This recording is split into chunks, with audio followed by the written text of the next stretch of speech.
Atlanta, hours before police shot him outside a Wendy's fast food restaurant in Atlanta on Friday. Rayshard Brooks had done what dads do, enjoyed a father-daughter day in honor of his little girl's 8th birthday.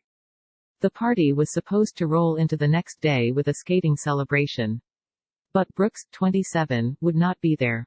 The father of 4 was shot by an Atlanta police officer while fleeing during a struggle at a Wendy's drive-thru late Friday night and died at a local hospital, according to the Georgia Bureau of Investigation. Brooks had been asleep in his car at the drive-thru, causing other customers to drive around the vehicle, GBI said. Police were dispatched to the Wendy's around 10:30 p.m. and conducted a sobriety exam on Brooks, who failed the test and then resisted officers' attempts to arrest him, according to investigators. GBI Director Vic Reynolds said Brooks had grabbed a taser from one officer and appeared to point it at the officer as he fled. The officer fired an estimated 3 shots. Latest news, Atlanta officer fired, video released in shooting of Rayshard Brooks, "It's got to be the culture." Family attorney Justin Miller said Brooks took his daughter to get her nails done and something to eat on Friday. On Saturday she put on a special dress for the second round of the big occasion, awaiting her dad. She had her birthday dress on because she was waiting for her dad to come pick her up to take her to go skating, Brooks said at a Saturday news conference. "While we were over there they had a birthday party for her 8th birthday today with cupcakes, while we were sitting there talking with her mom about why her dad's not coming home." Another family attorney, L.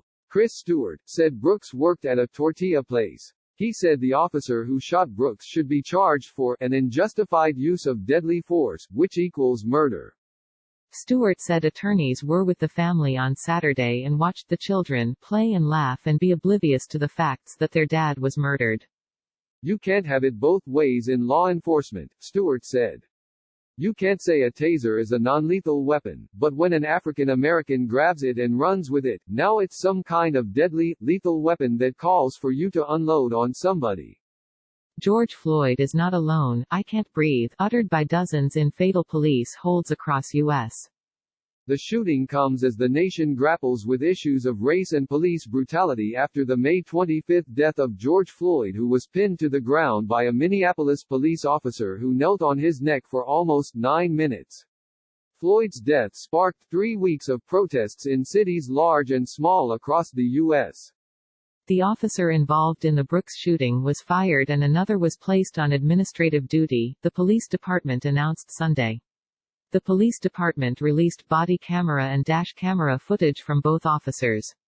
Atlanta Police Chief Erica Shields also stepped down. Crystal Brooks, who said she is Rayshard Brooks's sister-in-law, joined protesters outside the Atlanta Wendy's on Saturday night. "He wasn't causing anyone any harm," she said. The police went up to the car and even though the car was parked they pulled him out of the car and started tussling with him. "He did grab the taser, but he just grabbed the taser and ran." Ellis reported from Atlanta, Miller from Arlington, Virginia. Contributing, The Associated Press.